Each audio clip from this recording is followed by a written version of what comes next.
Good evening and welcome to the Minsan Football Show. I'm your host, Jing Hamlang. This show happens every time that there is a weekend of PFL matches to be played. And as promised, we are here with the Minsan Football Show. It's a little bit different this week because we are doing an online edition. Unfortunately, life is happening and we couldn't be in the studio together, but we found a way to make sure that it happens in any case, right? So we do have Clara Manzano on the show today, and we do have Diego Cordero as well. We did our best to try to wrangle Natasha Aliquiros Dato, but she's a tough one to grab a hold of as of the moment, right? So we have the trio today, and we've got plenty to discuss. We had a weekend of matches, three matches on Saturday, and we have matches to look forward to as well. So we're going to be breaking down the matches that took place and looking ahead to the matches that are going to take place on Saturday. And we do have a question of the day. Now, we'd love to hear your opinions on this one. And I'm going to go ahead and just throw out the question very quickly to everyone before I introduce our panel and get the discussion going. But the question today is actually quite a tricky one. Who is your top six? Right? is your top six heading into the championship round, which is round three. All right. We're interested to know which order you have your top six as well. All right. So let that ruminate, let that marinate, and we hope to hear from you guys in the chat. All right. We'd also like to thank our sponsor, Thirst. The number one beverage app or the only beverage marketplace available in the Philippines. So we encourage everybody to download Thirst wherever you get your apps. Fantastic. All right, here we go. Jing Hamlang, Claro Manzaro, and Diego Cordero all together for this midweek edition of the Minsan Football Show. How are you guys doing, gentlemen? Claro, glad you could join us.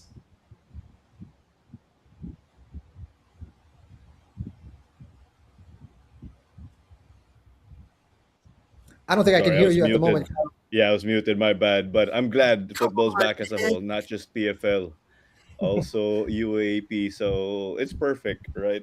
I'm sure everyone got sipanks na wala tayong football during the holiday season, but we are all just having a good time with our families respectively. But yeah, I'm looking forward to this weekend of PFL.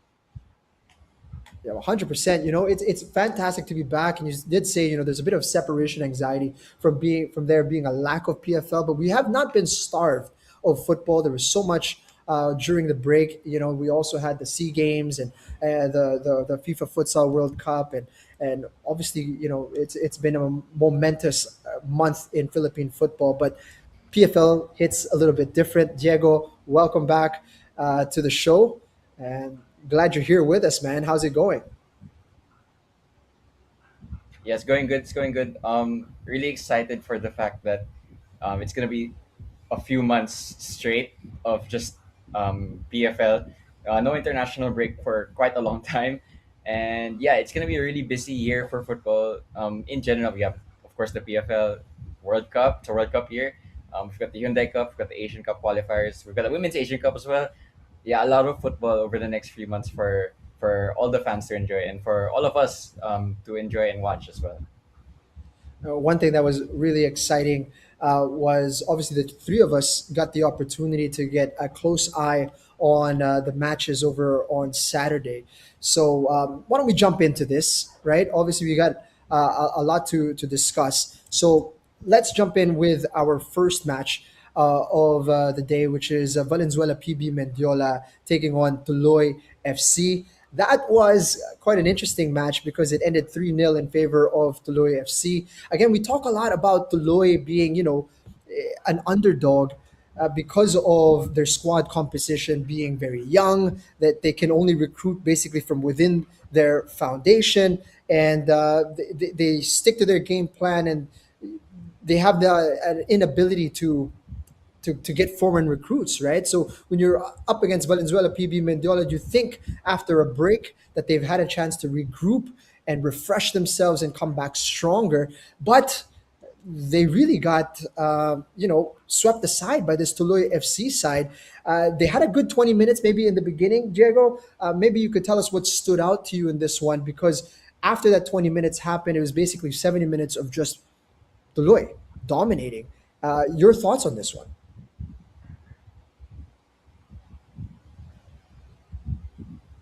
Diego?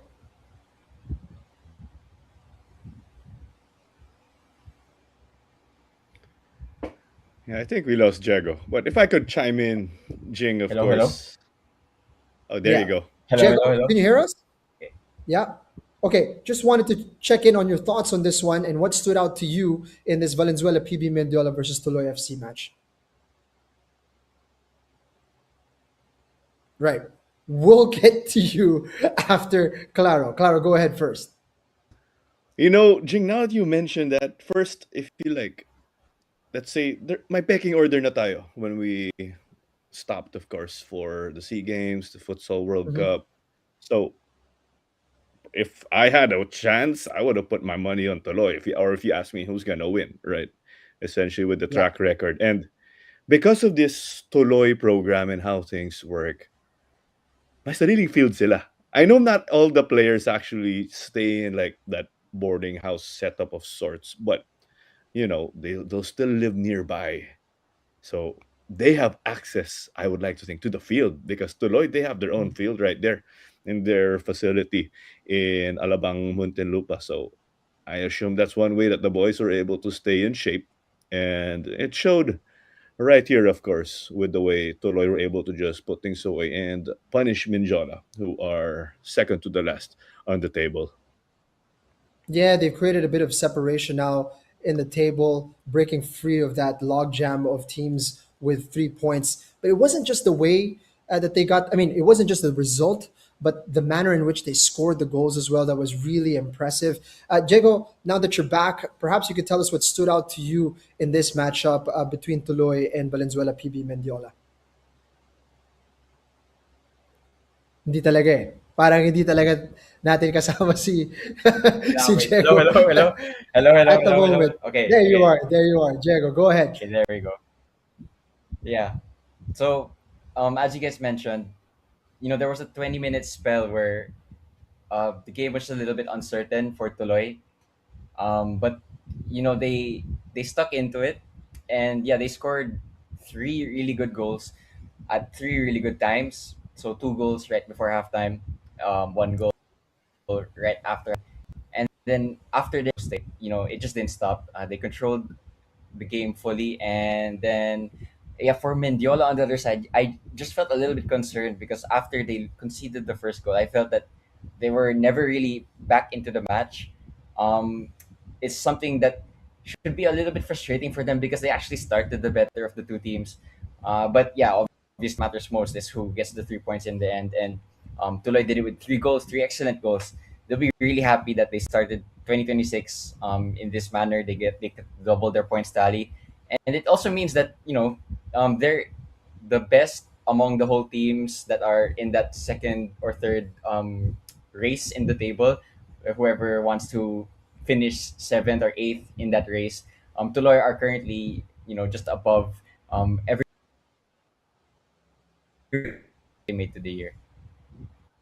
I agree. It's like they're the gatekeeper now to the top half of the table, the way it's looking. And yeah, really impressive from Tuloy FC. And you want them perhaps to kick on from here. But the question mark now is, where does Valenzuela PB Mendiola go from here? Right? I mean, we were excited about the rebrand, about the influx of something new for this team that has been around in the PFL for quite some time now. But it seems as if progress has stagnated a little bit, and losing to the likes of Toloy is kind of a message to them, and it's a difficult one to take for them.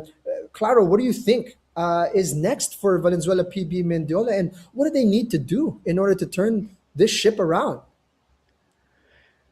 I'm going to say I am pretty concerned because we've seen this already a number of times. Well, not, I will say the rebrand now was a bit heavier, right, at the start of the season.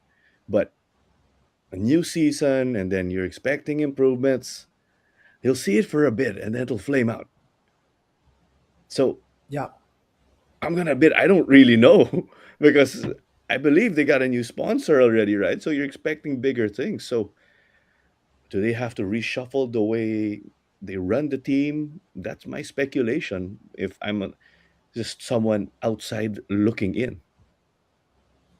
Right, right. And they did lose Isaac Ano. He was not playing on that game. Ruben Doctora was nowhere to be seen, and he is their top scorer. And really, their finishing was lacking in that game. So the window is still open. Our understanding is that it's going to be open for quite some time until the next month. So there's time. There's time, and you hope that there's something that's going to be done in terms of their squad composition. Let's move on to the next match. Unless there's anything else you guys wanted to add on that match. Oh, You guys I good? just wanted to add with Toloy, you were saying, right, of course, with the setup, they essentially just raise their players or develop them in house. But I saw on Yeah. social media Nino Tambilawan, who was with UE or is with UE. He did announce he played his last game in the UAP and then he's gonna play for Tuloy. So I think they are looking to Oh, recruit now from the outside, and they right. got a goalkeeper like him, of course, who is quite That's promising. So fantastic. let's see in the coming. days. I mean, whoever's next to cover Tuloy, right? I mean, go do your thing. Let's talk to Coach Taketomo and find out what's their new approach now, or if they're really getting guys now who are outside of their program. But it's great because Tuloy can expand their talent pool right here. I mean, yes, they're doing a good job in house already, but what more if you can get some bits and pieces outside and just beef up that roster that's already looking good technically, as we know. Very interesting. And for potential talents as well, it's an exciting prospect to be plugged in into a program like Toloy where you could really learn very quickly how to play that style and uh, to be rubbing shoulders with some of the best talent right now, young talent in the country. So yeah, definitely something that we need to look into, and hopefully next week we'll have some answers for you guys. All right, so let's move on to the next match: Maharlika versus Kaya. This one was an exciting match. Heading into this one, I think there was a lot of hype because Maharlika, they have finished in the top six, at least in the first round, right? And we saw a lot of promise with them, but up against the defending champions, it was always going to be a very difficult test. But Diego and I had an opportunity to call this. Me and Claro had an opportunity to call this one, and it was a very interesting prospect and encounter because Maharlika, they're really a team that you can no longer overlook. They are a tough out for any team, and I think Kaya saw that in this one. Clara, your thoughts very quickly on the match that transpired. Clara, I think you're on mute there, buddy. Sorry about that. The thing that really somewhat bothered you and I with the goals, not to take anything away from Kaya, right? Because they made Maharlika pay the expensive price, is it's like Kaya just slipped through cracks, right? Yeah, Maharlika playing at such a high level, only for them to concede a goal like that. So there's always that fine line, right, that puts you in that next level of sorts. So Maharlika's there, they're able to display it. But when you lose the ball, of course, you just can't afford to slip up like that. Um, let's see in the coming games if this was just holiday rust, but if that trend somewhat continues or if a trend starts, then that's when you have to be worried on that side of Maharlika. But you like how they kept the intensity throughout the game. I mean, hey, you lost 2-0. Yes, that's a close score line. Obviously, they wanted the win, but you like how they were able to really test Kaya in that game all the way until the end. Yeah, and that's now 10 straight wins for Kaya against Maharlika. It's not a good record, but this one was actually a tight game. You saw there the first goal, and that was one of the big storylines for this one. They lost Kenshiro Daniels in the window. They lost Gavin Muenz, right? Simone Rota has retired. They lost their left back as well. Clara, I'm going to let you pronounce that. Magnus Round, Magnus Rowd is gone got you. as well. So there were quite a few outgoings for Kaya, and there was a few a few people who were worried about what Kaya would be able to put out in this second round. But Martini Ray showed that he's a good finisher and a capable replacement in the striker position. And we saw the return of Shuto Komaki, which is a big deal, basically like a new signing for them. And Patrick Dato is back fit again, so he's in between the sticks. So, it's not a complete loss for Kaya in terms of just their outgoings. There's been some reinforcement that they've been able to bring in, and it seems that they've trusted Martini Ray to take on more responsibility as well. Diego, you had an opportunity to watch the match. What were your thoughts on this one? Yeah, so I got to watch this one from the stands. Right beside, actually, fun fact. I think Jing know this. Jing knows this, but right beside, I was watching right beside one of the analysts of the South Korean national team. I was like, what Yeah. is he doing watching the PFL?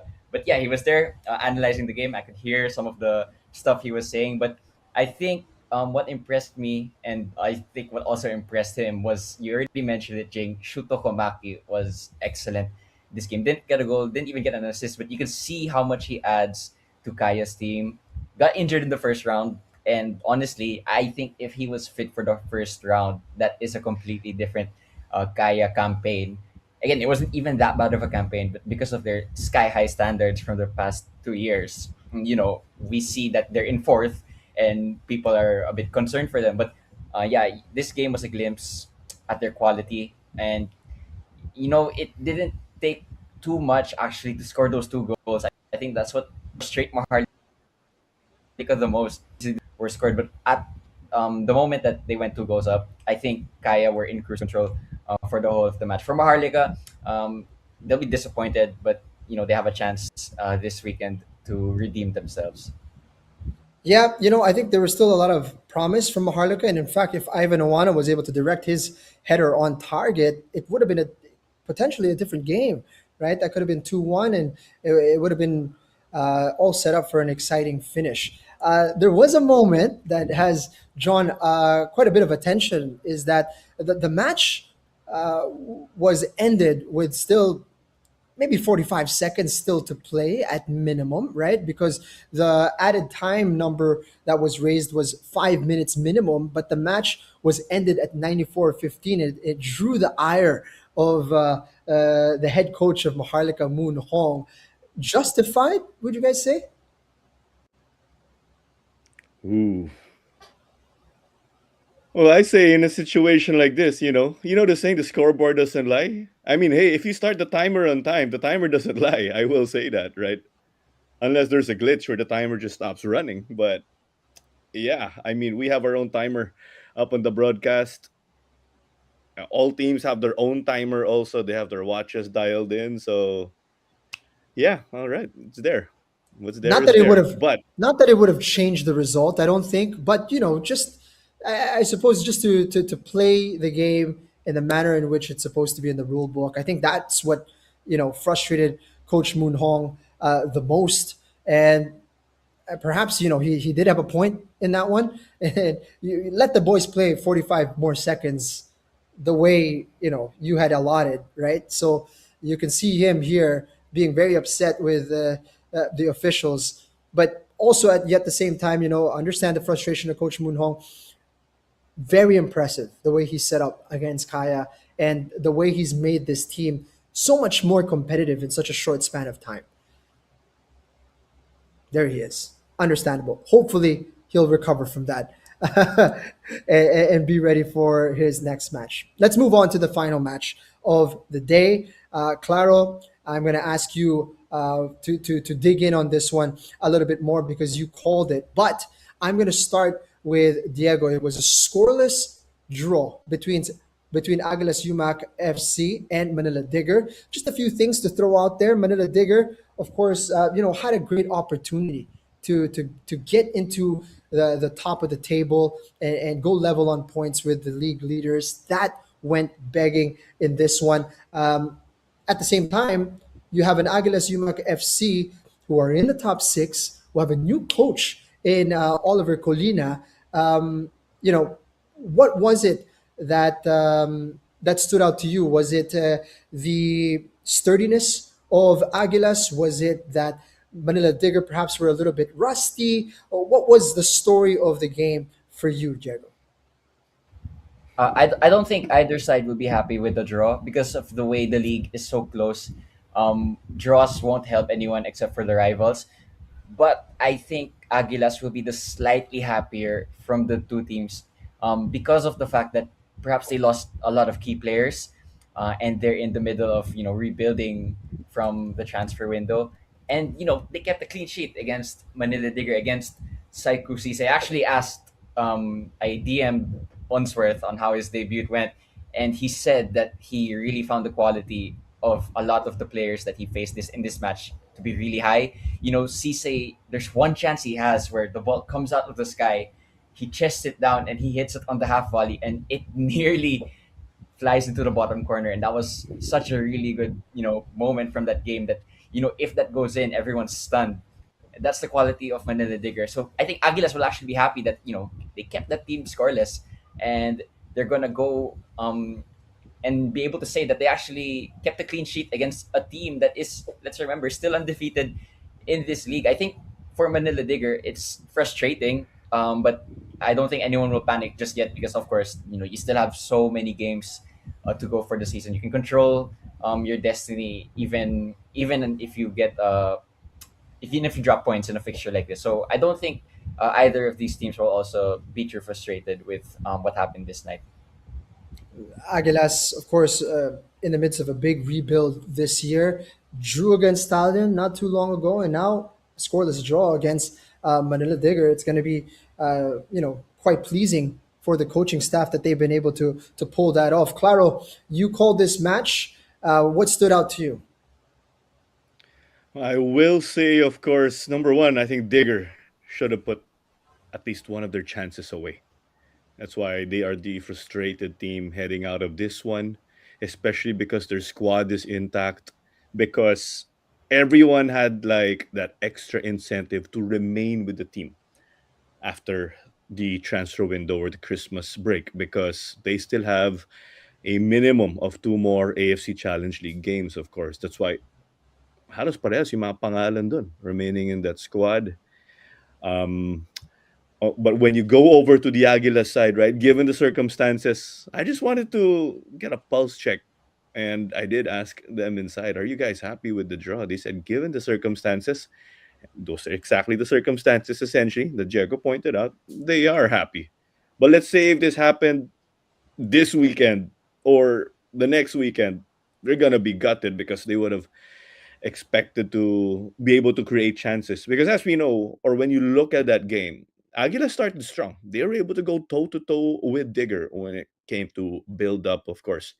They set up this game in a way that they wanted to play possession football also. They were playing the 4-2-3-1. Digger the 4-3-3. Both possession oriented formations. They wanted to control the game, but Aguilas lost steam. But considering that, okay, first game with your new coach, and Coach Bing, they are going to take that one again. And it kind of helped that Kaya actually beat Maharlika because they are close in the standings. So they are looking at the glass half full here, given all of these circumstances. But in any other week, they are going to be gutted, of course, with the way that they played. But for Digger, yeah, you can somewhat give them a free pass here. Okay, better they took the draw as opposed to one L right here because a loss could just deflate you, right? And that's the last thing you want to do in these few months or so, 2 months, 3 months in preparation for the Challenge League knockout stages. 100%. Yep. You want to be building steam for that continental competition. And let's take a look at the standings real quick because it is shaping up to be very interesting indeed. Taguig still at the top of the pile as of the moment with 24 points, which kind of made that match against the Águilas so much more important for Manila Digger because if they had gotten all 3 points in that one, they would have been at 23. And then they still had a game to play, right? So they would have had an opportunity to really challenge the gig who have yet to see action here since the break. Meanwhile, for Kaya, they're back in second with 24 points, level with the league leaders. Cebu is in third with 22. Manila Digger in that fourth spot, and Aguilas and Maharlika rounding out our top six. And Stallion will see action in the coming weekend. They have an opportunity to gate crash this top six. It's getting really juicy here in terms of how this top six is going to play out, particularly from first to seven or fifth to seventh, rather, is very tight, right? Aguilas, Maharlika, and Stallion, very little separating the three teams. So let's jump into that question of the day. All right, we do have, this projection that we have. Who is your top six heading into the championship round, and what is the order?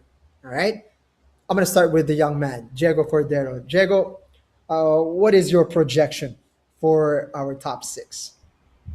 Yeah. Before I give it out and probably lose a lot of friends in the PFL, I just want to say what's entertaining in this current league table is, as my light turns off, what's entertaining is that so many leapfrogging is possible. The league table is very closely fought. Anyone can still finish in anywhere, really. especially in terms of the top six or top seven. But my actual top six coming into the end of round two. So this doesn't mean that it's the championship or the final standings. It means it's the one coming into round three, but the one that will be carried over. I think Manila Digger will finish on top, and then I think they will be followed very closely. I think they'll be followed by Kaya, Wantagig, Cebu, Aguilas, and I think you could flip a coin for the sixth spot, but I think it will still go because of their window activity. I think it will go to Stallion. But honestly, I think you can flip a coin for so many of those spots and honestly give a good case for all of those teams. So that is my order. Hopefully, I have not frustrated too many people with that order, but nonetheless, that is my order for the end of round two. Let's recap that. You have Digger, Kaya, Yeah. the gig, Yes. yes, and Yes. then you have Cebu Cebu, in fourth, Aguilas. Aguilas, and Yeah. Stallion. All right, all right. Claro, any violent reactions to that one? What's your projection look like? I I'm just gonna comment first. A lot are gonna go bananas, of course, but I will go, man. Considering that, I mean, not considering, but let's assume here that One Gig are able to at least maintain the squad from from the first half, or at least match the quality. Head at the end of the second round, I see it as One Gig, Digger, Kaya, Cebu. You have Aguilas, and then you have Stallion sneaking in. I see Stallion sneaking in somehow, some way. Yep. All right. Maharlika is a dropout for both Claro and Diego. Um, Kaya in third. All right. Interesting. The gig in first. You like them in terms of being able to maintain their position. Of course, we don't know what the roster is going to be yet. So that's what makes it quite fascinating. But what makes you put the defending champions in third, Claro? I will say maybe this is why they're flying under the radar all of a sudden, Jing, right? Because it's a reminder, right? Wala si Shuto Komaki. So all of a sudden, you see this team, oh yeah, Kaya's underperforming. And then now, ay, wala nga pala si Shuto last ano, in the first half. So that can be a chance for them to spring a surprise. Or I will say, you know, there's a lot of criticism that I'd see online with the team saying that they should reinvent the wheel a little bit, get more new players here and there. So that's what I see. This is a core that's been able to achieve already. So by continuing to punch up there, I think they are actually overachieving. But then again, as we mentioned and as we are aware, there's still a chance. Kaya just signed a new center back. So a chance here to prove me wrong. I think prove Diego wrong also. How about you, Jing? What's Is your that, is, pick? wait a minute. Is that breaking news? I didn't see any center back announcement. Was there? Diego, we connected with him already, right? Online. Si Tayo Toyoda. When did they announce him? Oh, only 12 I hours think it ago. was, yeah, Earlier this Oh, literally morning. just, There you go. look yeah. at you guys up to Yep. speed. Great stuff. All right. So I get the impression you weren't very impressed by their performance against Maharlika, Claro. I will say, I mean, you see Kaya put games away, right? You expect Yeah. high octane games. If you're the defending champs, you gotta take it to your opponents every single day. Uh huh. You still gotta give credit to Maharlika, right? But I expect more goals. I expect more goals. I saw Okay. Martini Ray got the job done, but I know there's a lot of firepower here that they can unlock even more. Because Coach Yoshida's been able to do it, right? Mm-hmm. They've Mm-hmm. been there, they've done that. Challenges on them now. I mean, the hunters are being the hunted. It's more difficult. Oh well, it's easy to get to the top, but even more difficult to stay there. So that's the challenge you could say I'm somewhat mounting to the defending champs. Interesting. I'm sure it will be fuel to their fire hearing you say that. My top six, meanwhile, um, I'm going to stick with Kaya being in first now. They no longer have any distractions um, outside of the league. So I think they're going to focus on that. I think they're going to have just enough in the bag to be able to get on top. I don't think they're going to be at top by a large margin, but I think this core is good enough, and if they sprinkle in enough good pieces, they'll be all right. I think to be able to find a way, and that's the key thing there. I think for me is that there's such veterans that they find a way to win games. So they're going to eke out some big victories, and I think that's going to be the difference, right? So that's what placed them in first. I think Manila Digger, because they kept their core intact and kept their team intact, they're going to start building momentum, and they're going to be able to find a way to get into that second spot. I think they're going to be real title contenders in this one. I'm placing Taguig in third because I don't know what's on the horizon for them, right? Scott Cooper is gone, and I think that is going to be a big miss for them. Not because I don't have faith in who is in place at the moment, but I think in big games, you need to make tactical decisions that Scott Cooper would be able to make that maybe others wouldn't. And I think that's where the gig are going to miss him. And also, will they be able to keep their squad intact all the way until March? That is my question. So, um, fourth is Cebu. I'm not a, if you're a Cebu fan, you can't be happy about the outgoings, right? You've lost Noah Liddell, you've lost um, JB Kaj, Berlongan. you've Yeah. lost JB Borlongan to Manila Digger, to a direct rival. You've lost your top scorer, and goodness me, maybe one of the most dangerous striker right now in the league, Enrico Andes. So there's just so many question marks with Cebu. I was even wondering if I should place them in fifth. I don't know, but the thing is, I'm also not completely convinced by Aguilas and their ability to move up the table at this point in time. So I've got Aguilas in fifth right now, but and perhaps this might be controversial. I have Maharlika Ooh. in sixth, right? Mm-hmm. I think Stalin had something going already. They were a bit unlucky with the results that didn't go their way. Perhaps they didn't help themselves with a bit of ill discipline, a bit of being, the, a victim of their own naivety. Is that how you pronounce that word? Or their own sense of being naive and their decision making late in matches. But I thought their team was so good, was so strong. And right now, when they've reshuffled the pack again, I just feel like, man, there's just no more chemistry in this team. I don't know what's going to happen with them. And if I'm going to gamble, I want to gamble on something that I already am familiar with. And Maharlika showed signs for me. My only question is their squad depth perhaps is going to be an issue, but I like Moon Hong's approach. And I think his teams are feisty and they battle. And I think they're going to be good enough for sixth place. So that's my feeling.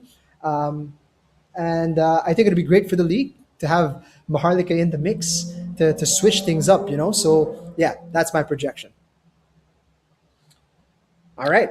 Prepare to become memes. Oh, but Tamajing, what we're mentioning is at the end of the second round. So essentially, who is going to make it to the championship round, diba? Hindi Yeah, pa to yeah, final. yeah. Yan. And if Stallion misses the top six to head into the championship round, that's a disaster for this club. It really is. Like there's no Yep. mincing words, right? I mean, for a club of that stature and with that much potential and with the squad that they have available, they need to be in the top six. So very, very interested to see if they're able to make it. They should make it, but I'm a little bit concerned about the massive shakeup that's happening right now. Okay, do we have any submissions of top six projections from some of our friends in the Philippine football community? You guys spot anything? I'm gonna have a look right here. I actually, this is not a submission. I actually see a certain comment in our YouTube stream, username Finn McDaniel 9923, with very interesting to say. He just said, "Let's run it." So shout out to Finn as well. But actually, I just saw a submission as well, from Kovfevo. I think this is also Calvisef from the previous streams. But his prediction is Digger, Wantagig, Kaya, Cebu, Aguilas, and Maharlika. So he agrees with Eugene for Could you slow that down one latter more portion time? of the league. Could you Yeah. say So that Digger? this is from Calvisef. This is Digger, Wantagig, Kaya, Cebu. Sorry, you had Missing Jegs for a bit. Yeah. Aguilas and Maharlika, was it at the end there? Yeah. Okay. All right. All right. Digger, Tagig, Kaya, Cebu, Aguilas, Maharlika. Love it. Love it. Yeah. Something. I have something. Yep. Go. Straight to my inbox. Finn Ah. McDaniel. He goes sixth place. Let's run it. I'm trying to message him right now, but you guys know I have sweaty hands. I'm trying to type here on my phone and say, I see you guys advancing to the championship round. So that's not final, right? But I Yes. see them making it. Yeah. I see them Yeah. pipping Maharlika. I mean, they have a match on hand right here compared to Aguilas and Maharlika. I Yeah. mean, there's Manila Digger also and want to get good matches on hand, right? That's why I somewhat see Digger. That's one of the many factors why I see Digger moving up. He did not comment, but he's catching the stream. Let's add Coach Darlton Digga, of course, a former PFL player. Hey, hey, Yep, hey. he is here right now. What's up, Coach D? That's all-time fittest coach, no question. That guy built like a beast. Darlton Digha. Hope to see him back in the PFL and playing. But great to see the Adamson coach, both of high school and the university, joining us. And shout out to Finn McDaniel for watching the show. I mean, no disrespect, of course, with my projection. And I'd love to see Stallion prove me wrong. Honestly, I really would like that. But just that's how I see it at the moment. And that's for the projections that we did have. I think what one, I don't know, 3 out of 4 that we received or that we were able to showcase tonight have Kaya in outside of the top spot. Diego had them in second, Claro had them in third, and our audience submission had them in third as well. All right, very interesting indeed. All right, so thank you for your Did sorry, Claro. sorry, Jake. Someone read Dak's predictions, right? Jago, you did, right? That may trigger violent Yeah, yeah. reactions. I can. You did already, right? Okay. So as you're talking, yeah, yeah, yeah. Ah, no, I I haven't. didn't. I haven't. I was You haven't reading it read it. now. Go Biba, ahead. Biba, Fair go Involve enough. it. ahead. Yeah. Dak or Ducks has Taguig at first, Aguilas at second, Manila Digger at third, Cebu fourth, Kaya fifth, and Maharlika sixth. So that's from uh, at Ducks 21. So shout out to you, Ducks. All right, Ducks. All right, Stallion outside of the top six. Kaya in fifth. Wow, that's going to be quite the fall for the defending champions if that will be the case. But very interesting indeed. We appreciate you guys sending in your top six projections for round two. Yeah, it's going to be a very interesting run, and we are looking forward to seeing how things unfold. Starting with this weekend, all right, we have 3 matches to look forward to once again, and all of these matches are going to be taking place on Saturday. Starting off with our first match, which will take place at 3 p.m. That will be between Tuloy FC and Manila Digger. Manila Digger coming from a draw, Tuloy FC coming from a victory. Their encounter in round one went in favor of Manila Digger in quite a big way. That finished 8-2 in favor of Manila Digger. Gentlemen, what are your projections for this one, and what do you think are aspects of the match that we should be keeping a close eye on? Let's start with Diego. Yeah, so I actually called this one with Jamer, and the first half of this match was played at 100 kilometers an hour. The first half 5-2, Tuloy scored two worldies that will for sure be goal of the season contenders, and um, I think Jamer and I went ballistic when those two goals went in. In terms of looking at this match in paper and my prediction as well, I think this will go in favor, of course, of Manila Digger, because you do say that even if this match goes at the same pace as it did in the first round, fitness wise, there's only going to be one winner in terms of fitness, in terms of who's more athletic and who's more experienced. So I think this is going to be a tough game for Tuloy. But again, it's going to be a chance for them to show what they can do against better teams, even if the scoreline their favor. They had a good start to 2026, and it's a chance for them to show that what we couldn't do in the first round, which is keep up with these big teams. We can do a better job of it, in the second round. And yeah, it's gonna be interesting to see what happens in these type of fixtures, because we're now gonna enter the point of the season where teams are gonna play each other for the second time. It means for me, I think it would mean that games would start faster because there's no more finding out period. And yeah, I hope this game is just going to be really entertaining, as a neutral, of course. Claro, this one, do you think it's going to be a blowout in favor of Manila Dinger once again? I think so. All due respect to Tuloy, but Tuloy's gonna give us those mandatory highlight goals. That's for sure. I mean, they're still at that level, I think, where they're able to compete, but still not yet bag the results. I think Superman Seku's pissed. I mean, he couldn't find the back of that last game. He's gonna let it out here, along with the entire team. That's for sure. One thing that Deloitte certainly has to avoid are those little mistakes at the back that we saw Diego maybe in the first 20 minutes where they were just kind of like passing the ball to the opponent. If you do that to the gentleman in at Manila Digger, I don't think they're going to be as kind as Valenzuela, PB, Mendiola. So that's definitely something that they're going to need to keep a close eye on. But I think everybody is unanimous on this one that Manila Digger should walk away with 3 points. But you still have to play the game, and yeah, definitely Tuloy are capable of some surprises as you see this goal.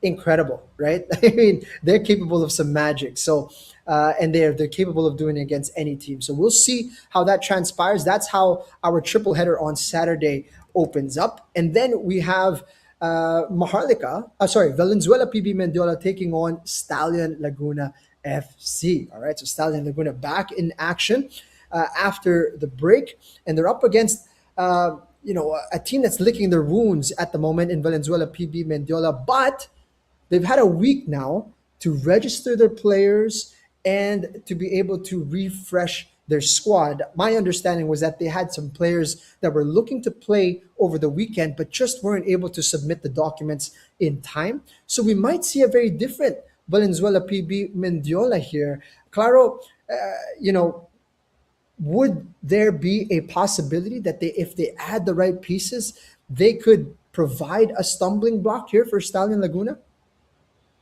For sure. I mean, it starts with having Balot there, making sure you have the strongest squad available. But if they're not able to do so, I think you know what's gonna happen, of course, here. But these changes or improvements or what people want to see from Valenzuela PB Menjola to not just improve as a team but raise the level of the league is something you cannot see overnight, right? There's that process, but I mean, you gotta start somewhere, right? You think nagre-reset yung progress. That's what I feel. That's what people feel also. But if you at least want a fighting chance heading into the day, you gotta make sure that you have your best players. I mean, Of course, available for this yeah, one. 100%. And the last time these two faced off, it was a bit of a landslide in favor of Stallion Laguna. They won it by 5 goals to nil. Are we about to see a repeat here, Diego? Yeah, well, from Valenzuela PB Mendiola's perspective, before even thinking about their opponents, I just want to see from them, if I was in their shoes, a little bit more togetherness and maybe a little bit more, solidity in terms of how they conduct themselves on the pitch. Because if someone makes a misplaced pass and you're just gonna berate that player coming from five or six different players, or if you lose the ball and two or three players are just walking back to defend an attack that's to um, threatening for them to concede a goal. It's not going to help no matter the opponent, much less against a team like Stallion who are gonna score so many goals if it's a similar display to how they played last week or how they played in their reverse fixture. But the beauty of the transfer window, of course, is that we don't know what will happen in the next few days. We don't know what the team will look like in the weekend. So I'm hoping that we'll see a deeper bench, firstly, because I believe they only had four substitutes. And one of them was a goalkeeper, if I'm not mistaken. Or if no, they had no goalkeeper on the bench, if I No, remember correctly. But that's right. I'm hoping to see a deeper bench. I'm hoping to see a you know more togetherness in this team, because at the moment, you know they only have 3 points. It came against Philippine Army, so at the moment, they should just stop thinking about the points tally and take it step by step, take it performance by performance. They started well against Tuloy. That's the thing as well. So can have spells in game. It's just a matter of making it last longer, of course, and just having the right mentality coming into these matches, of course, because on paper this match is heavily one-sided, and I think this weekend will be too soon for any drastic changes in Mendiola's fixtures to come. So I think this will go Stallions way, but I just want to see more hints about what this Stallion or what this Mendiola team can actually do, because they have good players in their team. So yeah, that's it from me. Yeah, Victor Fayol had a hat trick of missed chances against the Lois, so I'm sure he's going to be looking to make amends. Had some golden opportunities in that fixture last Saturday, but this is going to be our first chance to see a new look Stallion side. So it's going to be very exciting to see what will the squad composition be like.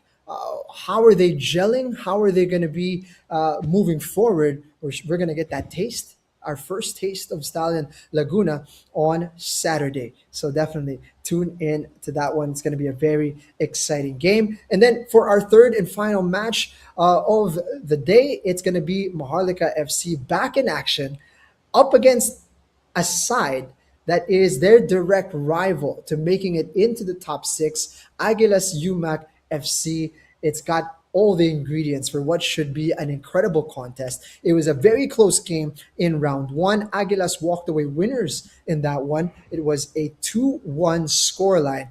A tight game, very exciting match. Claro, my understanding is that you're going to be calling this one. How excited are you for this game? I did call this game in the first round, and it was back and forth. I saw some friendships, of course, that were put on pause temporarily for the game, which is obviously what you expect.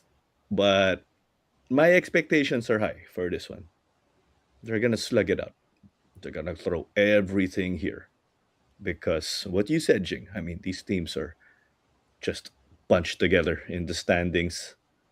And whoever loses this one, I mean, they're going to look back at this later in the season and go, oh, yeah, we would have been in a better position if we got to bag the result here. It's going to be the same storyline. So Aguilas did get the win in the first round. Maharlika, you could say, it's a must win if they want to get into a more comfortable part of the top six, if they really want to solidify themselves. Yep, going to be a very interesting game. Diego, it's a 6 pointer, right? 3 points gained would be 3 points you deny your direct rival. Do Maharlika have enough to turn this one around? I think Maharlika will fancy their chances here, and they should. You know, their performance against Stallion should be their blueprint into all of their big games. Actually, you can say that their performance against Aguilas in the first round also could be their blueprint, because it was a really close game.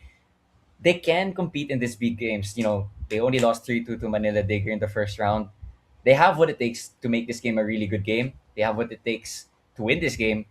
So do Aguilas, of course. Honestly, I think this match is also going to be played at a really high tempo.